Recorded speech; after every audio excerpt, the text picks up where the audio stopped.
The Wild Robot, Chapter 13. The Aftermath. Daybreak, and the storm had passed, but the sounds of water were everywhere. The air was filled with the dripping sounds of mountain runoff and the sloshing sounds of flooded streams. And then came a very different sound. It was the clanging sound made when a robot slips on a wet rock. There were quite a few clangs that morning. As Roz worked her way downhill, she scanned the aftermath of the storm. Giant mounds of mud and debris had formed below the cliffs.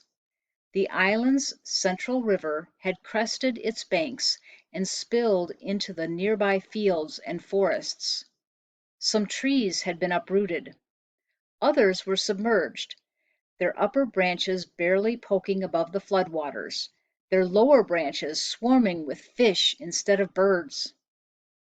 After such a storm, you might expect to see animal corpses scattered among all the devastation, but the animals seemed to have survived just fine. Somehow they had known the storm was coming, and they had found shelter long before it rolled in.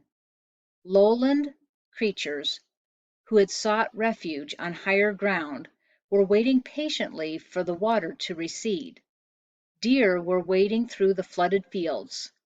Beavers were busily collecting a trove of fallen branches. Geese honked in the sky before splashing down into a watery section of the forest.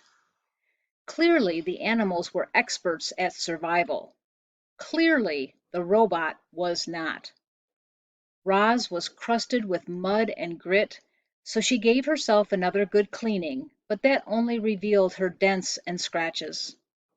They were really starting to add up. She hardly resembled the perfect robot who had appeared on the shore just a week earlier. The wilderness was taking a toll on poor Roz, so she felt something like relief when she spotted the quiet hole in the side of the mountain. It looked like a safe place for a robot. She stomped across the hillside and up to the cave, but never stopped to wonder what might be lurking within.